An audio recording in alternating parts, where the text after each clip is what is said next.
Thank you, Ms. Hogan, for coming over today and for your testimony. I was wondering if you're pro-choice. I'm pro-choice of bulbs.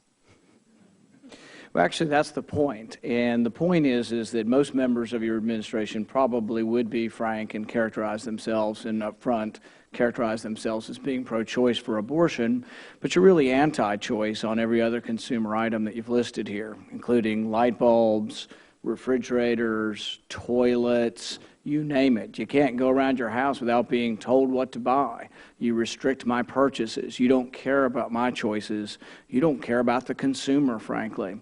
You raise the cost of all the items with all your rules, all your notions that you know what's best for me. Frankly, my toilets don't work in my house. And I blame you and people like you who want to tell me what I can install in my house, what I can do. You restrict my choices. There is hypocrisy that goes on people who claim to believe in some choices but don't want to let the consumer decide what they can buy and install in their house. I find it insulting. I find it insulting that a lot of these products that you're going to make us buy and you won't let us buy what we want to buy. You take away our choices. These things you want us to buy are often made in foreign countries. You ship jobs overseas. The same thing that your administration claims to be in favor of, you're shipping our jobs overseas by saying we can't make these items here. I find it really an affront to the sensibility of the idea and notion of the free marketplace, of capitalism, of freedom of choice. Now, it's not that I'm against conservation. I'm all for energy conservation.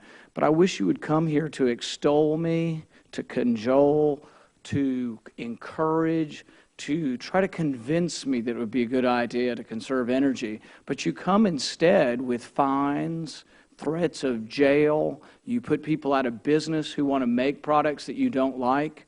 This is what your energy efficiency standards are. Really call it what it is. Call it what it is. You prevent people from making things that consumers want. I find it really appalling and hypocritical, and I think there should be some self-examination from the administration on the idea that you favor a woman's right to an abortion, but you don't favor a woman or a man's right to choose what kind of light bulb, what kind of dishwasher, what kind of washing machine.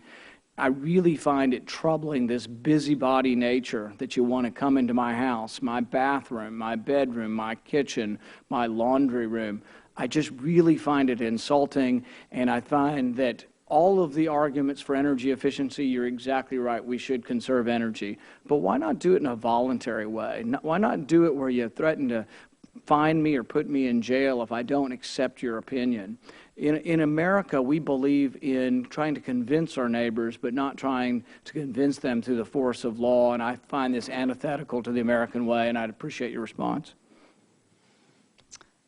Okay, so I have, I guess, a couple of responses to that. One, I think the Appliance Standards Program is an example of really a great partnership between the Congress and the administration over many, many, many years.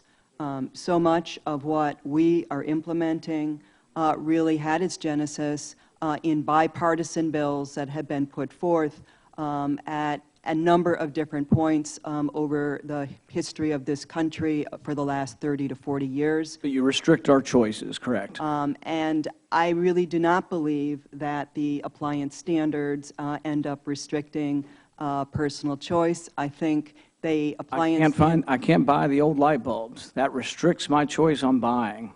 Well,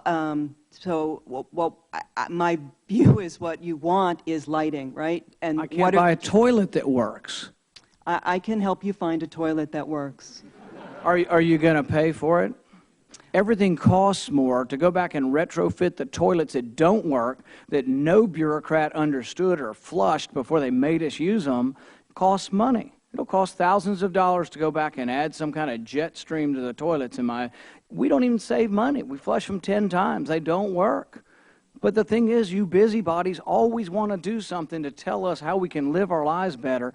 Keep it to yourselves. Try to convince us through persuasion, but don't threaten to put us in jail or put us out of business if we don't accept your way of thinking. Were you asking for another response, or should I go ahead with my question? I was kind of just enjoying, I've been waiting for 20 years to talk about how bad these toilets are, and this was a good excuse today. Thanks. I'm sorry about your toilet. Let me just clarify for myself.